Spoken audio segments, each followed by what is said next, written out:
Today is July 28th, 2025. My name is Gray Connor, and welcome back to the Weekly Roundup, where we summarize the articles that came out this week on the Eastern Echo website. For further information on each of these stories, the titles and writer credits can be found in the description of this episode. In this episode, Zero Waste Ypsi debuts in the Ypsilanti community with a plastic-free challenge for July, written by Natalie Kyle. Meet Angelica Esquivel, YpsiWrites inaugural writer-in-residence, written by Ameera Salman. And lastly, Review. Quarterback is a peek behind the curtain at 3 of the brightest NFL minds, written by Caleb Henderson. First in the news, making its debut in Ypsilanti this year, the nonprofit organization Zero Waste Ypsi is hosting a 5-day challenge that shines light on plastic waste. Zero Waste Ypsi was co-founded by 2 siblings, Samuel McMullen and Lydia McMullen Laird, launched in support of the global plastic-free July movement. The group has already established itself in Ann Arbor and other locations. Zero Waste Ypsi won't be alone in its endeavor. Instead, they've received support from local businesses, who share their passion for reducing plastic waste. Some of the businesses included are Bridge Community Cafe, Hyperion Coffee Company, Scrap Creative Reuse, Kid Inc., Growing Hope, and many more. For those interested in participating in the Ypsi Plastic Free July Challenge, they can sign up on the group's website at zerowaste.org. It's open to everyone, no matter their experience. Volunteers are also always welcome, and can get involved by filling out the interest form on the group's website. For more information on student involvement, potential prizes, and the group's creation and mission, check out Natalie Kyle's full article on the Eastern Echo website. Next in the news, YpsiWrites, a group dedicated to supporting writers in the Ypsilanti area through workshops, events, and providing resources, has welcomed its newest writer-in-residence, Angelica Esquivel. Esquivel's work explores themes of identity and community across a variety of mediums, including writing, visual art, as well as teaching at the Washtenaw Community College as a part-time instructor. For her program with YpsiWrites, Esquivel plans to host a series of workshops for the community, and by the end, create an anthology that includes the work of all those in participation.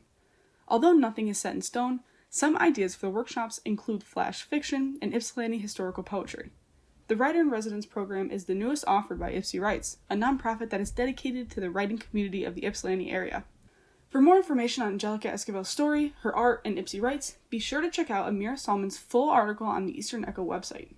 Last in the news is the Eastern Echo sports editor Caleb Henderson's review of the second installation of Netflix's documentary-style series, Quarterback.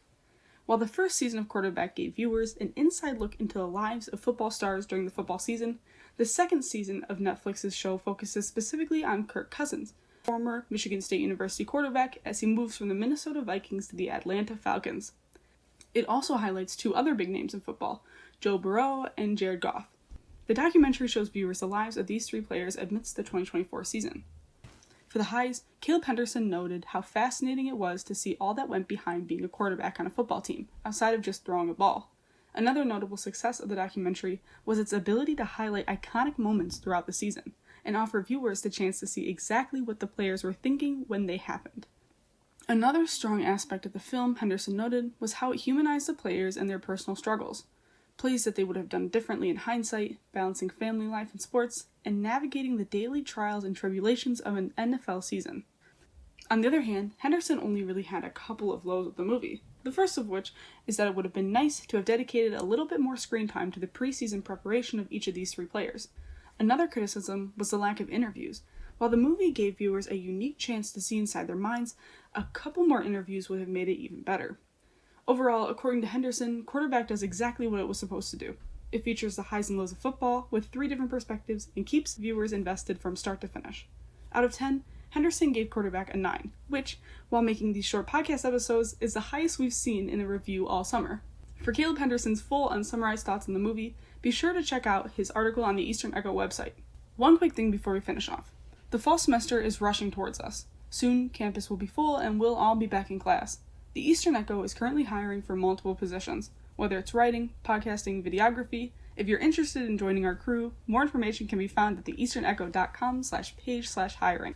Thank you for joining me for this week's Eastern Echo Roundup. The titles and credits for each article can be found in this episode's description. For more information on each story, check out the full unsummarized articles on the Eastern Echo website at easternecho.com. Join me next week to stay informed on the latest breaking news, sports, and updates on what's going on in your area. Have a great week.